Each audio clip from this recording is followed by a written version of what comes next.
Good day and welcome to another episode of Three Guys in the Word. It's great to be back among you once again, and even more so, it's exciting to start a new study. And we'll be turning to that specific book in just a moment. Just continue that cliffhanger just a little bit for another few moments. That means that it gives you just a moment to grab your Bibles. I should be saying that each time, and Lord willing, I'll start doing that and encourage you to make sure that you have your Bibles to follow along. Uh, but it's good to be able to start another study. We just finished up talking about Ecclesiastes, and then prior to that, we did the book of Romans, or the letter of Romans. And we encourage you to look at those videos if you have not had an opportunity to look at anything. Uh, but it's been great discussion so far. Really looking forward to what we're going to be talking about starting in our new study here in just a moment.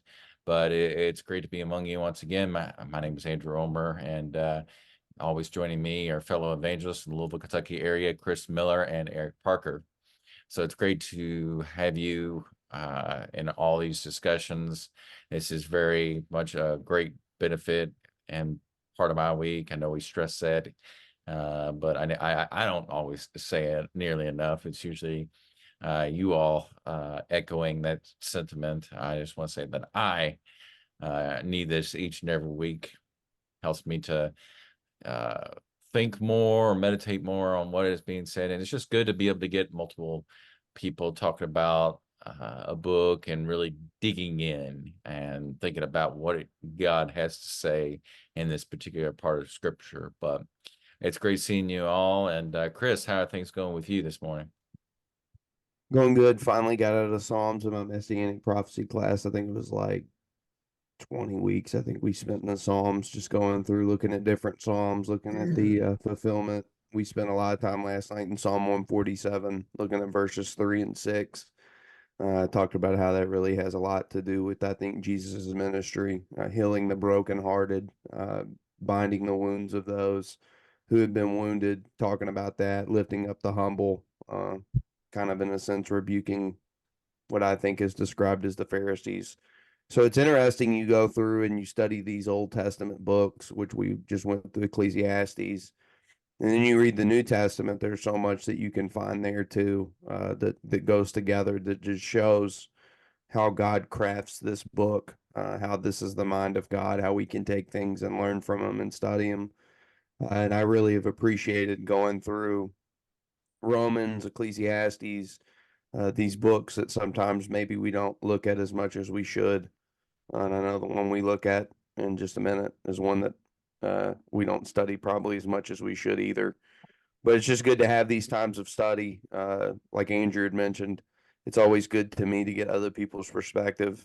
Individual Bible study's nice, but I think studying in a group setting like what we did last night and you guys did Taylorsville Road last night's nice. And this time that we set aside on a non-church day, as we would say, to be able to stay together is also really enjoyable. So looking forward to what's coming in just a few minutes. How you doing, Eric? It's an exciting time to do Ephesians. Well, just kidding. We're not doing Ephesians, but our key passage that I'm going to be thinking about in just a minute is from Ephesians. So there's another a little, uh, a little appendage there, a little appetizer for you. Um, so excited for our new study. Excited for our new key passage for our new study. And it is definitely a book that is not esteemed as highly as it should be. So, Well, since you mentioned or alluded to where our key passage is from, why don't you go ahead and read it? so our key passage for this next series is going to be taken from Ephesians chapter 2 and verse 19. Ephesians 2 verse 19 says, "So then you are no longer strangers and aliens, but you are fellow citizens with the saints and are of God's household."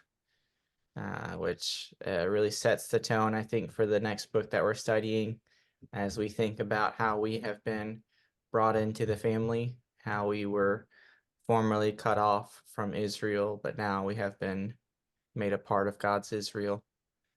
So I think a good passage is nowhere near the book that we're studying, but we've done that a few times. And I think that it's a good thought for us to sort of internalize and make individual application on the book that we're going to study now.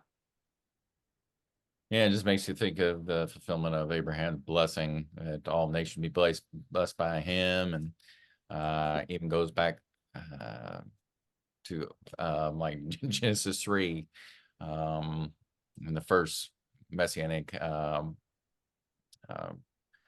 promise. And so just good to be able to realize God desired to have and does have one family.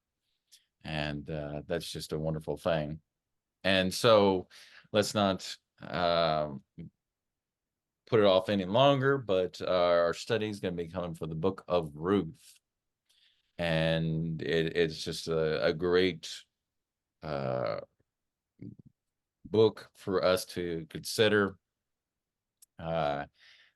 Last year, I went to a preacher teacher retreat, and one of the tasks that they asked us to do is they gave us a list of like one word and a verse for each like book to kind of write in right at the beginning of the book to kind of a theme so it can give you an idea. And what for Ruth, what they gave us was redemption, and that fits so well with this book. And just as we just briefly, I would think it'd be a good idea just to go around and just do like a couple initial like a minute or two of what we think about the Book of Ruth. And before we start reading from chapter 1, just something that is picking up off of that idea of redemption. For one, we were talking about before briefly, and we actually mentioned this last night, or I did in Bible study, about there's this belief that God doesn't care about women. And it's sad that there is that thought out there that God has a lower view of women. And here is just a great book that he cares not only of, you would think only of people that were chosen of his Israelite people. There was a woman that you can clearly see that was outside of Israel that he demonstrated great love and took care of that woman. And so this is just going to be a good read. Hopefully that if you're ever in doubt or have question, did God care about women? I mean, there's multiple passages that talk about God not showing favoritism, that there is no male or female in the sense of we're all equal on the sight of God in the church and in the body. We're man and woman are made in the image of God right at the beginning of Genesis. And so this is just a book full of hope. And last thing I'll share, Chris and their group is going through the Messianic prophecy class. I'm sure he touched upon the Book of Ruth in that class. And so Ruth is connected to Jesus. And so that's, and she was outside of the chosen people of Israel, as we'll see. So God had great care for Ruth. And another woman, as we will see in this text, who plays a vital role. Chris, your initial thoughts on Book of Ruth? Well, you stole the messianic thing because I was about to say that, but it's interesting. You read the Bible Obviously, this is what we do for a living. We study it, we teach it, we present information on it. Uh, Studying any book, I kind of think of what does this have to do with Jesus, because everything's pointing towards him. And like Andrew had mentioned, you go through the genealogy, Ruth's in the genealogy. But when you first start reading the story, it would not make sense that she would be in the genealogy. And especially we talk, we were even in Romans, we talked about this idea of the Gentiles coming into the fold was so despised by the Jews. But we talk prophecy after prophecy in the Old Testament that talks about the Gentiles coming in. You read the book of Ruth. Ruth is a Gentile. She's welcomed into God's family. I mean, it's there. It's able to be seen. I think there's a lot of figurative things that you can see from this too that I'm sure we'll point out as we go through. But it really, this book fits a lot with how God worked in the Old Testament. Abraham and Sarah, not who you would really build a nation through. They're old, she's barren, all these different things that would make you say, well, I wouldn't pick them. Well, God uses them to bring about the nation of Israel.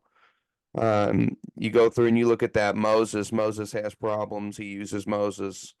Um, Even you think of David later on, who also is connected to this book too. He might not have been your pick, him being the youngest son of Jesse, when Jesse had other children that were much older and maybe ready for the role. But that's what God typically does as we read through the Old Testament and even the New Testament. People you would not pick, people you would not expect. God has a plan for their life. And I think that that's when you go through and you read this book, it's really encouraging because um, we talked about this a little bit before we started. Ruth kind of would have slipped through the cracks. No one knew who Ruth was. No one probably cared who Ruth was, considering where she was from. But God had his eye on Ruth, and God provides for her and Naomi throughout the book, which is very encouraging to me. She's not a major character, as we would say, but the more I've read this book, I think it's a really beautiful story, and it may be a lot more relatable than we actually think it is to us. What do you got, Eric? Yeah, definite connections to the king, King David, in the genealogy, but even the greater king God, right from the start, we talk about Elimelech. Elimelech means my God is king. So that's how you're starting the book. And then you got David, the king, at the end of the book. And of course, all that's pointing to the true king. It's pointing to God, and particularly the son of David, who is the real king, the true king, who's going to be Jesus. Another point that I probably would bring out, just familial loyalty and the concept of duty. Of course, we have that with Ruth and her mother-in-law. We have that with Ruth and Boaz. So this idea of familial loyalty, which I think is crucial to the well-being of a society. We talk about broken homes all the time. Broken homes result in broken cultures, result in broken countries. And so if families, taking care of each other and fulfilling their duties towards one another, then you're gonna have a better family, and better families result in a better society. So it's just, kind of grassroots discipleship, you might even say. Um, and then another kind of outgrowth of that is how do we deal with the outcasts of society? How does God deal with the outcasts of society? What are our responsibilities towards a person like that? I drove past somebody yesterday on Taylorsville Road, and they're just sitting in the grass. You could tell they're homeless, and they're just shaking. Um, and you don't know anything about that person, and you hear these stories on the news about people getting jumped and just difficulties, and you sort of wonder, like, what am I supposed to do with this person? Because your conscience afflicts you, and you say, what am I supposed to do with this person? And it's it may not be safe for you to bring them into your own home, but we probably should do something, So like Ruth is going to be, I think, a good testimony to what do we do with the outcasts. And that does, of course, that could be a homeless person, that could be, somebody who's experienced racial hostilities from other races. Although, that's a whole can of worms, I think, when you're opening that. But or one race, the human race, but sometimes people create sociological distinctions between skin colors or ethnicities, and that's built into every form of paperwork that we ever fill out. What's your race, what's your ethnicity? It's just like a constant reminder of division, division, division. So what do you do with that? What do you do with somebody who's of a low socioeconomic class? What do you do when you end up with a church full of people who are from very different backgrounds, and very different cultural climates? And so this short book of Ruth has much to offer, and in connection to Jesus, in connection to daily discipleship. And it reinforces, of course, the concept of Gentile inclusion, which Andrew hinted at earlier. So lots of good things across 4 chapters. Looking forward to the study of this book. Why don't you, Chris, if you would, let's just read the first 5 verses.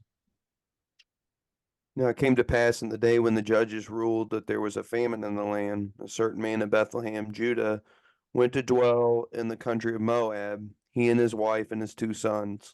The name of the man was Abimelech. The name of his wife was Naomi. The name of his 2 sons were Malone and Chalon, Ephratites of Bethlehem, Judah. And they went to the country of Moab and remained there. Then Elimelech, Naomi's husband, died. She left, and her 2 sons. Now they took wives of the women of Moab. The name of the one was Orpah, and the name of the other was Ruth. And they dwelt there about 10 years. Then both Malone and Chalon also died, so the women survived, or the woman survived her 2 sons and her husband. It's interesting, I always like the timeline of everything, especially teaching through the prophets not too long ago. It says this happened in the day when the judges ruled, which if you go back, the book previous to this is the book of Judges. So if you want to kind of get an idea of what may have been going on during this period of time, you should go back and read that book. Basically, to summarize it, it was basically a 400-year period where there was a lot of anarchy, people doing whatever they wanted to do. Multiple passages point to people just doing what was right in their own eyes. God would raise up a judge. I know we've all probably, us 3, probably seen that chart that was made where the people turn back, they do what they're supposed to do, and then they go back to doing wrong. God raises up a judge. So that's what kind of time period you're talking about. I think Bethlehem being mentioned is interesting. The meaning of Bethlehem means house of bread, and there's a famine, and they're having to leave. Another connection to Bethlehem that you're probably familiar with is Jesus, which that always kind of rings a bell to me. There's a famine, so they have to leave. They have to go somewhere else. So you have Jewish people leaving their home to go to the land of Moab, which is a pagan nation. They worship false gods. So while there's physical issues at home, you leave and you go to maybe a worse area for you spiritually. Now, it doesn't really tell us in the book as much what Elimelech and his sons do religiously necessarily. I think you can kind of see that they were still loyal to God with how Naomi was. But they're still putting themselves, to me, in a very precarious position because we see throughout the Old Testament the children of Israel have problems with false gods. They have problems with that. So they're going into this land as children of God. And as we see throughout the book, which I think it's important to mention this now, Naomi has influence. She's a Jew. She has influence. And I think the reason Ruth's story plays out the way it does is a large part because of Naomi's influence, which I know we're going to cover that the more we go throughout this. So you remove yourself from a famine, which is a terrible position. You dwell in the land for 10 years. Naomi's husband passes away, her sons pass away. So you have three widows. Uh, Orpah and Ruth are in their homeland, but that's still, I can't imagine what that would be like. Naomi's completely far away from home. Maybe the decision was made by Elimelech to leave home. Now she's in a land that she's not as familiar with. It's not her homeland. And the story starts out pretty bad. It's about the worst case scenario possible. To me, it would be one thing. I mean, losing your spouse would be awful. If you're around your own family, if you're around your own people, I think that would make it. It's obviously a terrible burden, but you would have a little more support. Naomi may have no support other than her daughter-in-laws. So it's a terrible start to the book. As I said, with the timeline of the judges, there's no telling what could be potentially be going on, even at home. There's a lot of, I think, uncertainty when you read this book. And honestly, you read it, if you've not studied it before, you're like, why is this even in here? Well, I think this really amplifies what we've talked about already about God having a plan for everybody and God doing amazing things in the life of what we would say maybe ordinary or unimportant people. So sets the stage really, I think, of this, introduced this to some of the main characters. And obviously, as we go through the rest of the chapter, we'll see more. We got Eric. Yeah, I think other biblical knowledge, of other books really helps you to understand what's going on here, especially looking at like the blessings and the curses of the covenant in Deuteronomy 28, Leviticus 26. That helps us to understand because the way that this book starts out, you just automatically asking questions. Why is the land of flowing milk with milk and honey going through a famine? I mean, this isn't even that far into biblical history, even like assuming it was at the end of the judges period. Um, that's still not that long that they've been in the land. Like, why are people going hungry?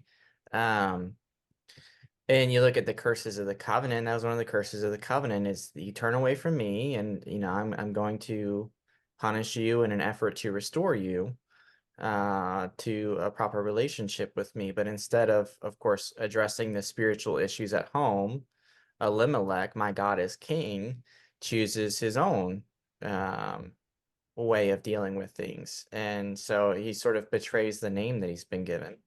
And he goes to find an answer elsewhere, and perhaps even to look to the other gods of other lands because they had a very geographical view of gods. If the God of Israel is not working, then I'm going to go to the gods of Moab and see what they have to offer and pledge my allegiance to them. Um, which may even be betrayed by the fact that his name has L in it, God in general, as opposed to like Yahweh specifically. It's maybe some of that's hinted at. I think there's some significance to these names. Naomi, for instance, her name means pleasantness. And as she'll kind of come through later on, she wants her name to change to the idea of being bitter. Her life's not pleasant, it's bitter. And so you see these sort of reversal of names. And then Malon means sick. So, no big surprise that the sick guy ends up dying. And then Kilion means wasting away. So, this is two guys whose names really fit into the narrative. It's not something that oftentimes people study in studying scriptures is names, but names are super important. So if you have an opportunity, look up in a Bible dictionary or something, or a lexicon, what these names mean and how they play into the story, because 9 times out of 10 there is a direct correlation to the story. But yeah, you start out with a bunch of questions. Well, for one, why marry Ruth, a Moabite, when you're supposed to be marrying within your tribe? So you just got all kinds of issues that are arising here. But there's a desperation too on the part of Naomi and her two daughters-in-law, Orpah and Ruth. There's a desperation. I mean, they're destitute. What are they supposed to do? So sometimes in life we make bad decisions, or our family members make bad decisions that impact us severely, and we're sort of left in a lurch of, what am I supposed to do now? And to Naomi's credit, she goes back home. She goes back home. It's sort of this idea of, if I get home, then things will start looking up. And especially if you're from like a broken home, that's sort of like an aspiration, I guess, is sort of to create in your own family a sense of peace and a sense of like homeliness, where if your children get in trouble, they find difficulties in life, they can always come back home. They've got a soft place to land.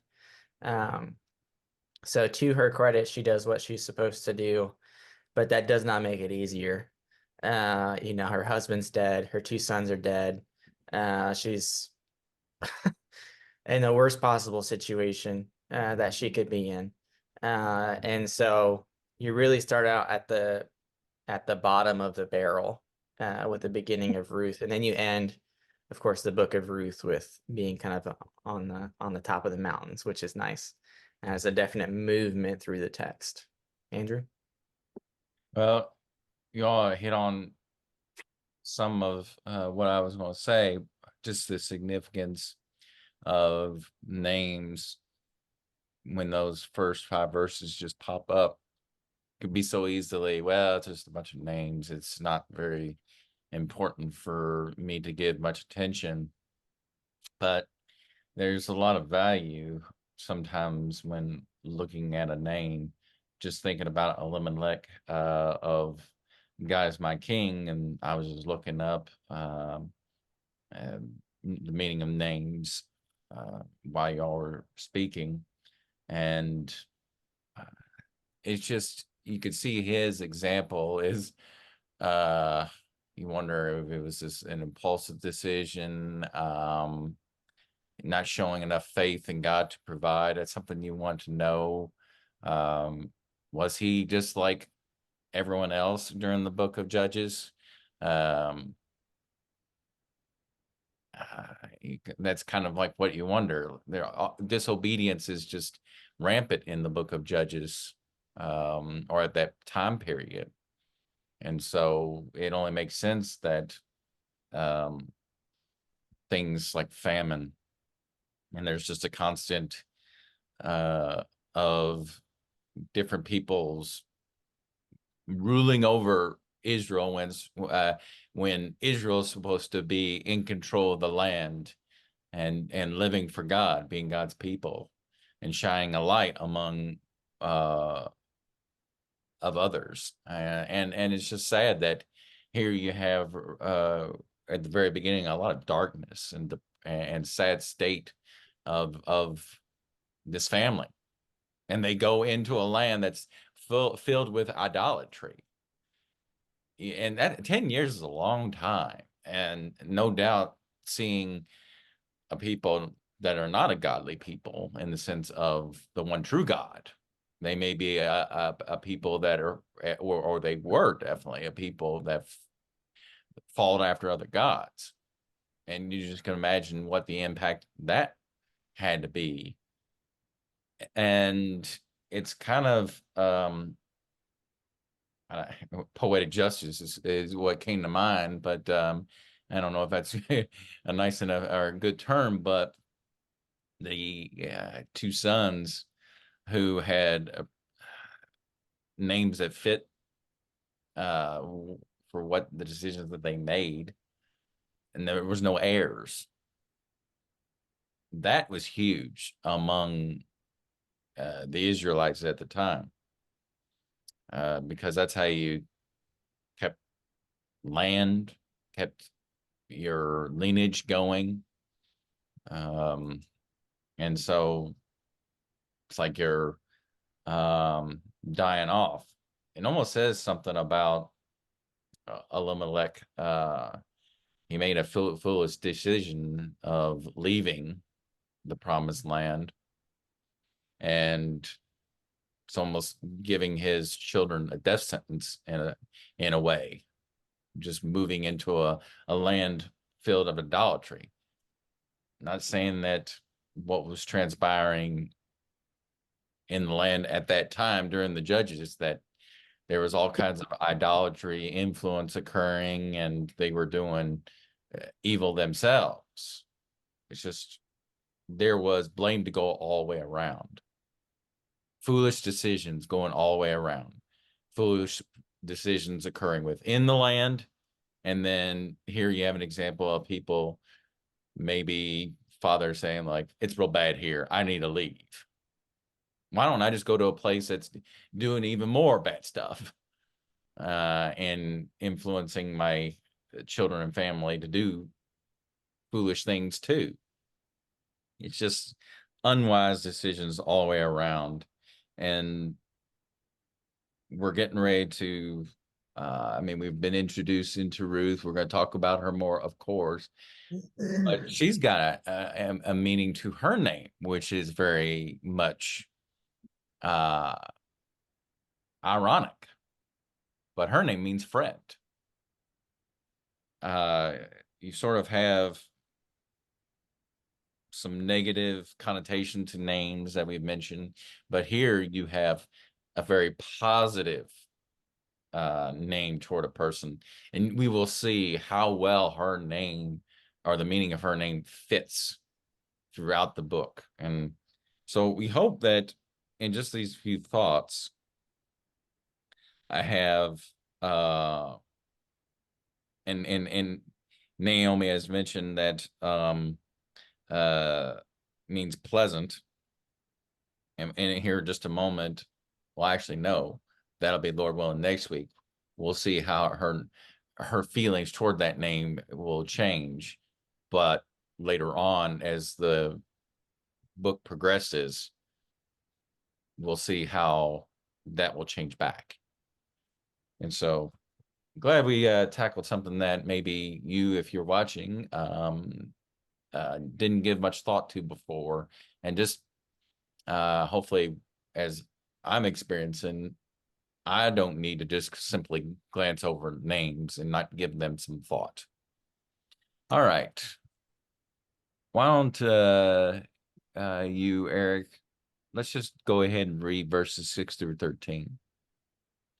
Then she arose with her daughters-in-law that she might return from the land of Moab, for she had heard in the land of Moab that the Lord had visited his people in giving them food. So she departed from the place where she was, and her two daughters-in-law with her, and they went on the way to return to the land of Judah. And Naomi said to her two daughters-in-law, Go, return each of you to her mother's house. May the Lord deal kindly with you as you have dealt with the dead and with me. May the Lord grant that you may find rest, each in the house of her husband. Then she kissed them, and they lifted up their voices and wept. And they said to her, No, but we will surely return with you to your people. But Naomi said, Return, my daughters. Why should you go with me? Have I yet sons in my womb, that they may be your husbands? Return, my daughters. Go, for I am too old to have a husband. If I said I have hope, if I should even have a husband tonight and also bear sons, would you therefore wait until they were grown? Would you therefore refrain from marrying? No, my daughters, for it is harder for me than for you, for the hand of the Lord has gone forth against me. So let's keep in mind the daughters. The daughters start on the journey back. So props to both of them, Ruth and Orpah. We tend to think of Ruth as the star of the show, and we sort of castigate Orpah, but I don't know that we can say that Orpah did anything wrong. You know, even in light of her eventual going back to her family's house. You know, Ruth was an incredibly virtuous woman, but I don't know that Orpah necessarily did anything wrong. She maybe didn't go above and beyond like Ruth did. But you know, she stays with her through and through some questions and inquiries too. And like even when Naomi says, No, you go back, and Orpah and Ruth are both saying, No, we're gonna stay with you. So I don't know that we should like sort of elevate Ruth and necessarily put Orpah down either. I don't know that Orpah did anything wrong here, especially in that day and time. You think of the instructions like in 1 Timothy 5, in regards to a younger widow, what she's supposed to do. Well, she's supposed to get remarried. And that's the advice that's given to her. Now, it would have been certainly better for her to be in Israel, given the special covenant that God had with Israel. But I don't know that in the moment she necessarily did anything wrong. And now that's just my opinion. I think it's a good opinion. Otherwise, I wouldn't hold it. And maybe if we knew more about this, then we could make a firmer judgment on the situation. But here's one thing that stands out to me. God visited his people. God did not forsake his people. He withdrew for a moment and then came back to them and visited them. This idea of visiting, I think, is an important idea too, because that's what we're told to do with widows and orphans. We're told to visit them. And why are we told to visit them? Because that's what God does for widows and orphans. And that's what he does for his people. So that's what we should be doing for our people. That's pure and undefiled religion, as James 1:27 would say. So really, I think some good thoughts here. Now Naomi, she does appeal to the covenant God. And you can see in the language that she uses, she does use the proper name for God, the covenant name for God. And she wants not sort of quote unquote any old God or any geographical God or any nation's God to sort of take care of whoever they're supposed to take care of. But he says, or she says, may God, Yahweh, take care of you. And may he bless you and enrich you and, sort of broaden your house, and use all this sort of language that we see in the Old Testament. Obviously, it's a very distressing situation, though, the prospect of splitting up. So they're, just a bundle of tears. And of course, Naomi's going through her own hardship and trying to navigate this. And Ruth and Naomi are trying to navigate, or Ruth and Orpah are supposed to navigate this too as well. She sort of gives them an out, if you will. She says, you don't feel obligated to come with me. And of course, both of them say, no, we want to come with you. It's not obligation. It's familial loyalty for certainly. I mean, I guess there's a degree of duty to it, but it's not just that. It's we want to stick together and stay with you and work together to solve the problems that have been dealt our way. So some really good things there. And of course, Naomi's like, well, it's not like I can sire a couple sons for you, and you're gonna wait for them to mature so you can marry them. So it's just a desperate situation all around. Chris? What's like we said, it's a really kind of dark beginning of a book that at the end of it is like really optimistic, really positive. You can't imagine what's like going through their minds, what they're feeling at this point. And I think it's interesting, as I said, we don't the scriptures don't give us any information of whether it was Elimelech's decision to go to Moab, if he made that for his family himself, if he even consulted Naomi on it. But he's gone. So Naomi's got to make this decision for herself. And she decides she's going to go back home. Like Eric said, in Moab, it's like, in Rome, do what the Romans do. In Moab, most of the people were worshiping Moabite gods. Well, she wants to go back home. Is it because there's family there? Potentially. But most importantly, I think she's, in a sense, going back to God. I think really that's kind of what we see throughout this. She's going back to God. She's trying to get to God.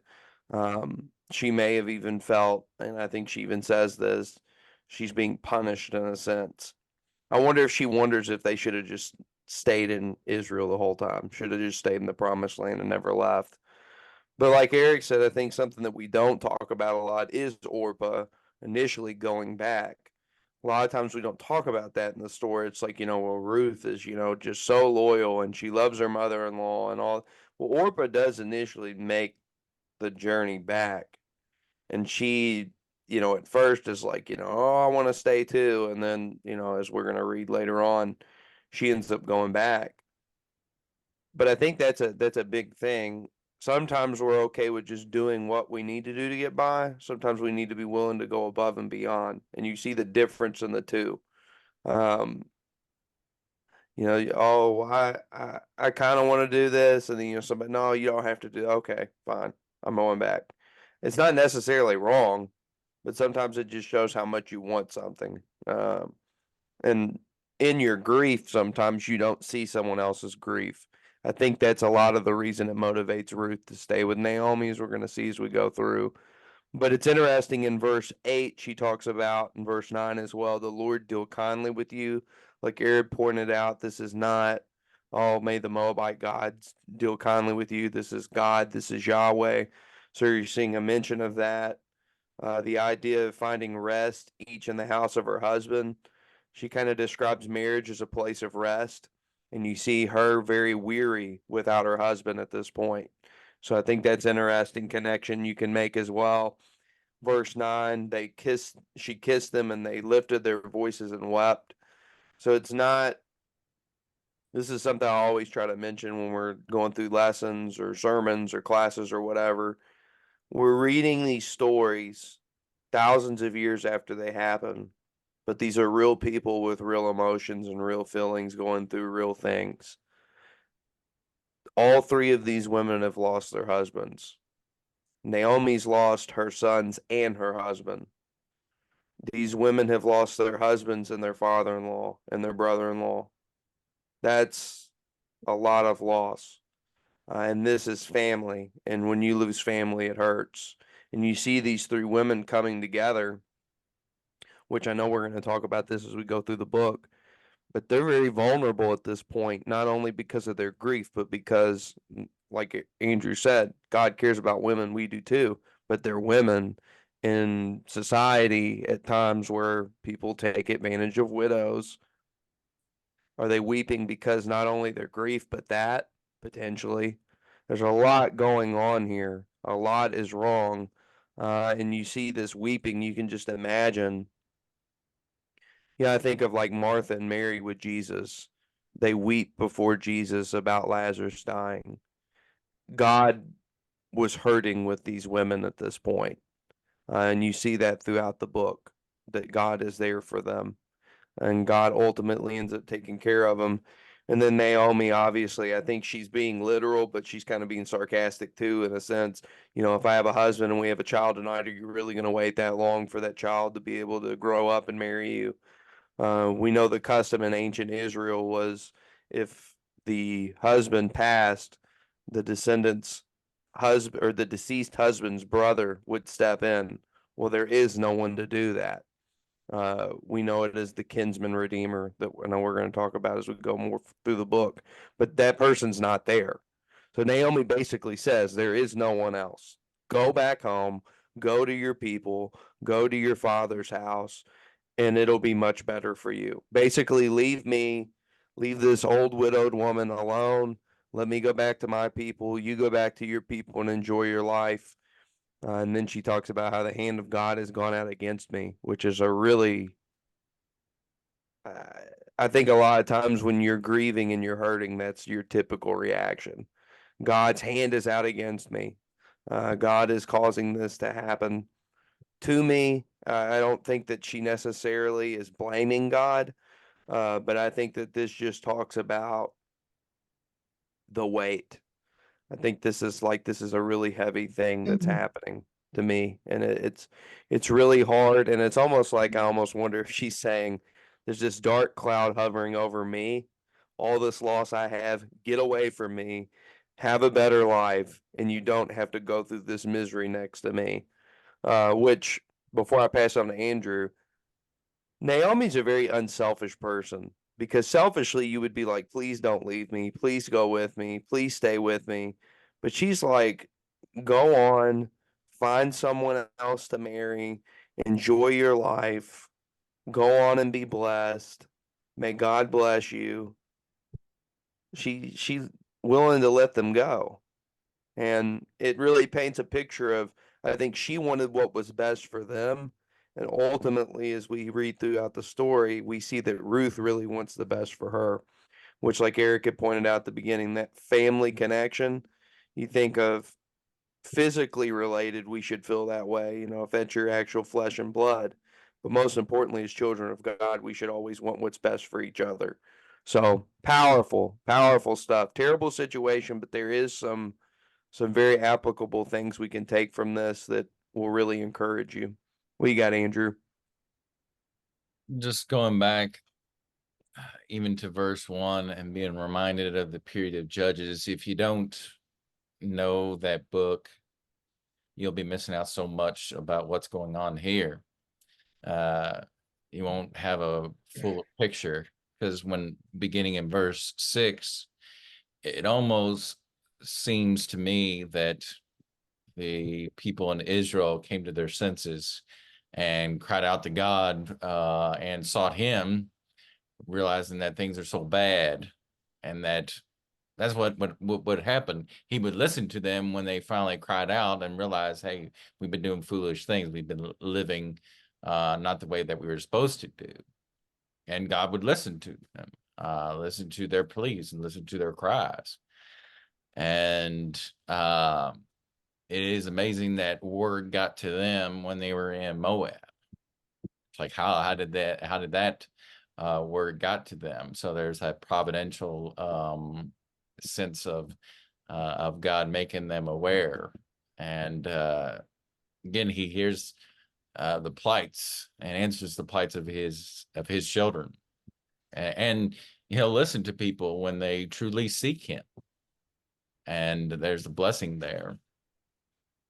And you all had said a lot already of what I was also thinking, but again, God wants to provide for his children. He wants to show his love and care for them. But there is a tendency to just want to go off and do your own thing. That's what happened in the book of Judges. And during this time, you're seeing here's an example of a period where it seems like people are on the right track, or getting back on the right track, forever how long that may be. But there was a period where they obviously were not. And there's a hope of a return that goes back to that redemption. There's a restoration being made, and that will play key. It seems in this very beginning like there's no hope, or very little.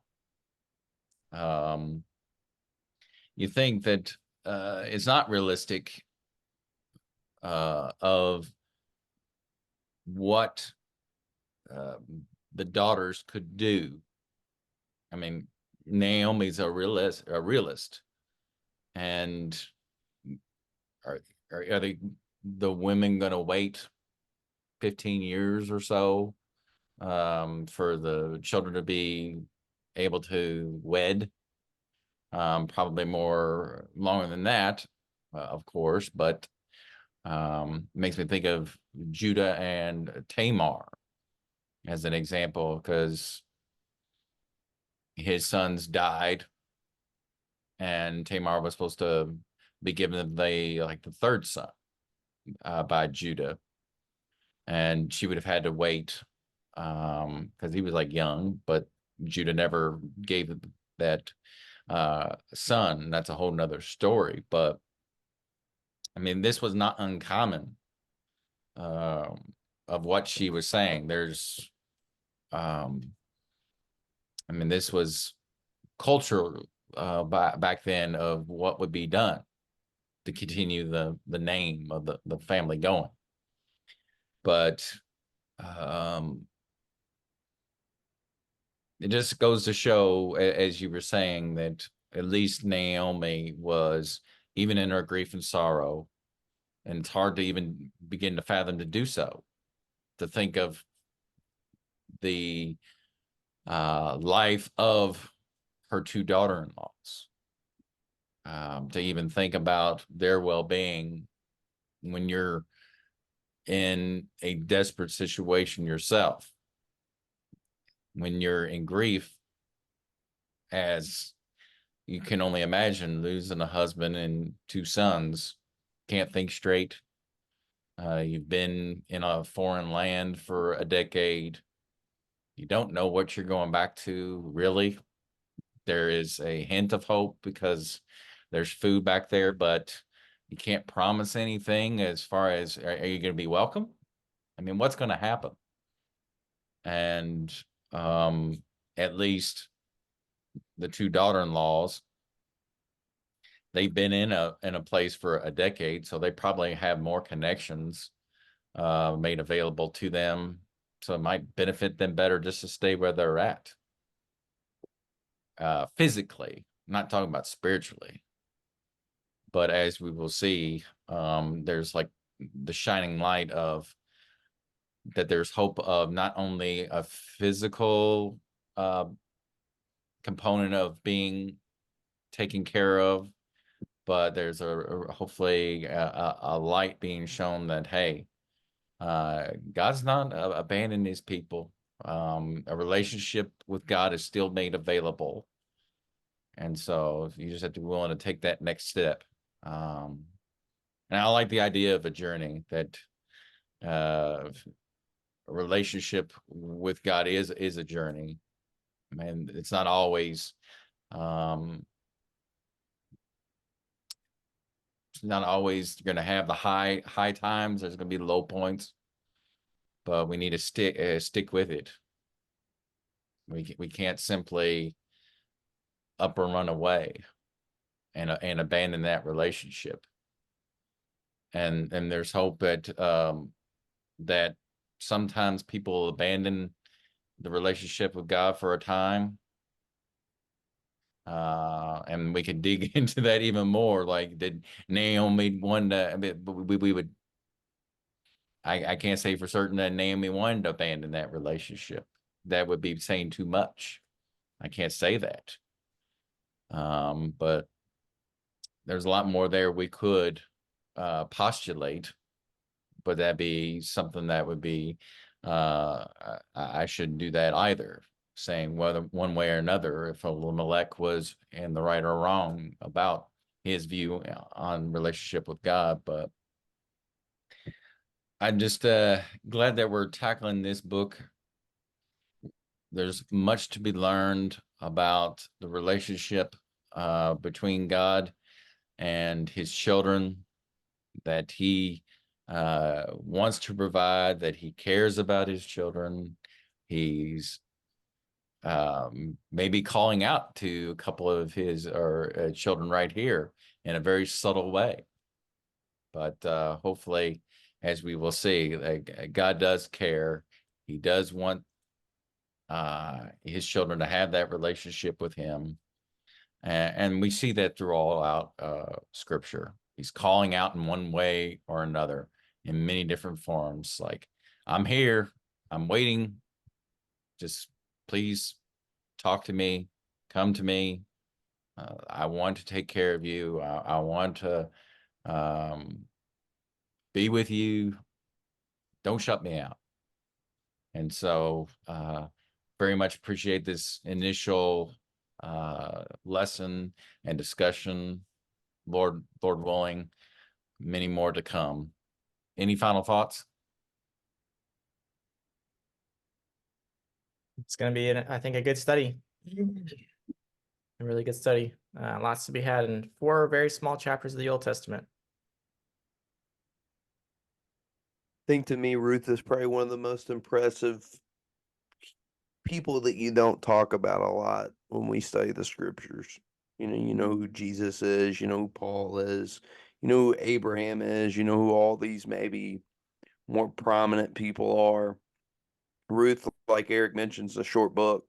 She is so impressive. And like we said at the beginning, the connection she has to other people in the scriptures makes it even all the more fascinating. This story we're reading is not by accident. God has his hand in this story.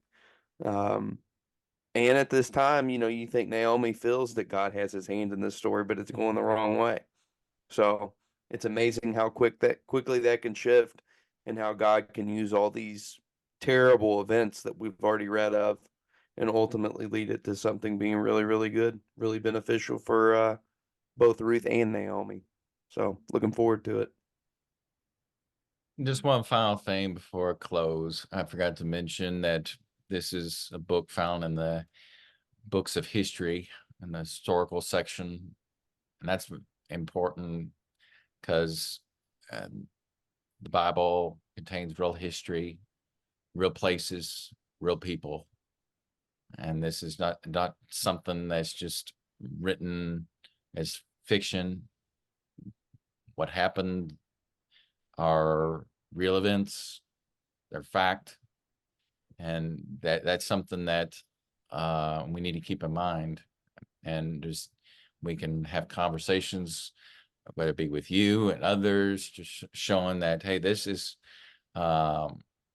these are real people, these are real places, these things actually happen.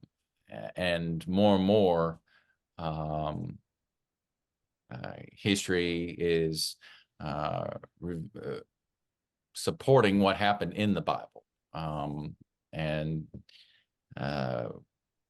that's just a great thing that we can just put towards our conversations, to saying like what we have is not a faith that is foolish, is not a blind faith. And thankfully, as time goes by, more and more is coming to light to support our belief. And we should be confident and saying like what we have in our hands and what we read is actual truth. And thank God for that. And so we thank you for joining us as always. We thank you for hopefully diving into a new text that will be fruitful. I pray that what we're talking about is going to benefit you, first and foremost, glorify God, get you to think and challenge you. Maybe it's an area of scripture you haven't given much thought or ever studied. As always, we encourage you to reach out to us if you have questions, whether it be on this particular text or ultimately, most importantly, what a relationship with God and Christ entails and looks like. And so please don't hesitate to reach out to us if you want to. You can find Chris at the Shavli Church of Christ Facebook page, Eric and myself at the Taylorsville Road Church of Christ Facebook page, or at TaylorsvilleRDChurchofChrist.com. And just want to make sure that we are doing what we can to live this life, to encourage others to live this life that is pleasing to God, to be on that narrow path that will lead us to the eternal home of heaven. And we thank you for tuning in, and Lord willing, we'll be together once again for another episode of Three Guys in the Word next week. But until then, may God bless you and take care.